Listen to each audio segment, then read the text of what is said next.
पद्मावतींना सोलापुरातून माहेरची साडीची पाठवणूक करण्यात आली असून डिसेंबरमध्ये तिरुपतीमध्ये भव्य दिव्य असा सोहळा पार पडणार आहे।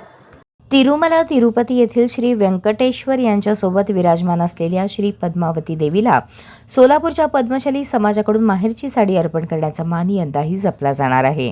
डिसेंबर महिन्यात आयोजित करण्यात येणाऱ्या या सोहळ्यासाठी सोलापुरातून पद्मशाली समाजाच्या वतीने विशेष तिरुपती यात्रा काढण्यात येणार असून मोठ्या संख्येने भाविक सहभागी होणार आहेत। पद्मशाली समाजात श्री पद्मावती देवीला कुलस्वामिनीचे स्थान मानले जाते, त्यामुळे प्राचीन परंपरेनुसार देवीला माहेरची साडी, बांगड्या, ओटी भरण आणि अन्य पूजेचे साहित्य अर्पण करण्याचा मान पद्मशाली समाजाला मिळतो। गेल्या अनेक वर्षांपासून ही धार्मिक परंपरा अखंडपणे सुरू आहे। यंदाही ती अधिक उत्साहात साजरी केली जाणार आहे।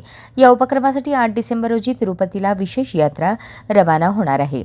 यात्रेत सहभागी होण्यासाठी प्रतिव्यक्ती 4001 रुपये देणगी निश्चित करण्यात आली आहे। या शुल्कात साडी अर्पण, प्रवास, निवास, भोजन तसेच बालाजी दर्शनाची व्यवस्था करण्यात येणार असल्याची माहिती आयोजकांनी दिली। इच्छुकांनी 20 सप्टेंबरपर्यंत नोंदणी करून सहभाग निश्चित करावा असे आवाहन करण्यात आले आहे। हा उपक्रम पद्मशाली ज्ञाती संस्था सोलापूर, पद्मशाली श्री पद्मावती देवी ट्रस्ट यांच्या संयुक्त विद्यमाने आयोजित करण्यात आला आहे। साडी अर्पण कार्यक्रमाचे प्रमुख यजमान म्हणून पश्चिम महाराष्ट्र पद्मशाली संघाचे अध्यक्ष डॉक्टर सूर्यप्रकाश कोठे यांची नियुक्ती करण्यात आली आहे।